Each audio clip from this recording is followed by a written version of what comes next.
Па јас гледам задача, а тоа и го направија да повикаат на верување, во разбирање, во слога, во љубов, и мислам дека тука таа димензија ќе се пренесе брзо и до верниците, да се стави крај дека некој стои зад одредени судири, за да не можат да си бараат алиби одредени политичари пак за своите активности и дејанија. Толку ли е моќен зборот на папата? Па добро, не може да се потцени секако. Не може да се потцени секако.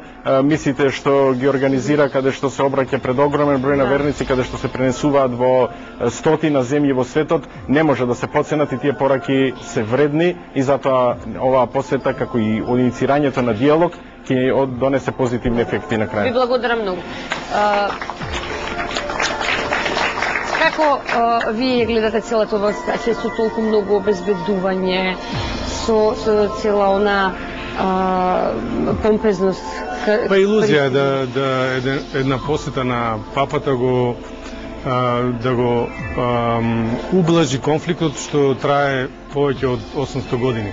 Значи, од една страна гледаме страшни работи малку подалеку од Турција или кај што е Ирак, кај што се бомбардираат луѓе, кај што се самоубиваат, кај што не знам што се прават.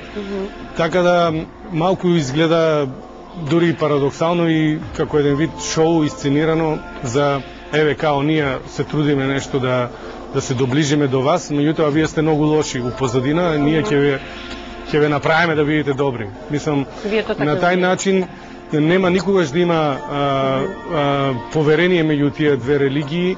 Напротив, тие пробаат со сила и со принуда да ги принудат другите да живеат или да ги прифатат тие вредности на живот како што владеат во западниот свет. И тука е тај основен конфликт, бидејќи има два погледи на свет. Ви благодарам. Завршете ја темата колку што јас можам да видам. Леле, луѓе, ја почнат многу да не догледувам. Ајде, вашите 30 секунди, господине Филип. Јас би сакал оваа посета на папата да биде, да произведе и да биде единствено во добри намери. Зборувањата кои што се типично политички, темите кои што општо ги начнуваат, даваат одредена надеж, меѓутоа се плашам дека нешто има зад тоа. Да ве потсетам на еден термин многу познат на поупатените во овие простори, историските како и црковните работи, византиско однесување. Знаете, Константинопол се преименува во Истанбул со помош на католиците. Значи имаше повик за да се спаси Константинопол историски да не биде освоен, да добие помош. Католиците не одговорија и тој падна во раците на турците и до ден денеска е во раците на турците. Меѓутоа седиште на православниот Рим е всушност денешен Истанбул, односно некогашен Константинопол. Значи символиката е премногу голема за да мислам дека е само ова куртоазна посета. Ви благодарам многу. Имате право да ја завршите темата на едно подпрашање. Господин Петровски рече дека позади оваа посета стои некакво друго сценарија. Имате коментар на тоа?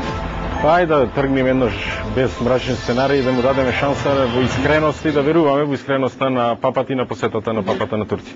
Добро, ви благодарам. Овде ќе затвораме четвртата тема, а одиме со петата која што за мене е можеби вон сите овие политички сфери едно од најзначајните, а тоа е конечно да проговориме малку пожестоко за зоолошката градина.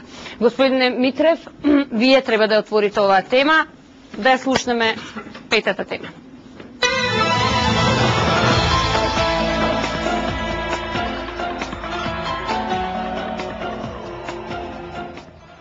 Добро, ви благодарам.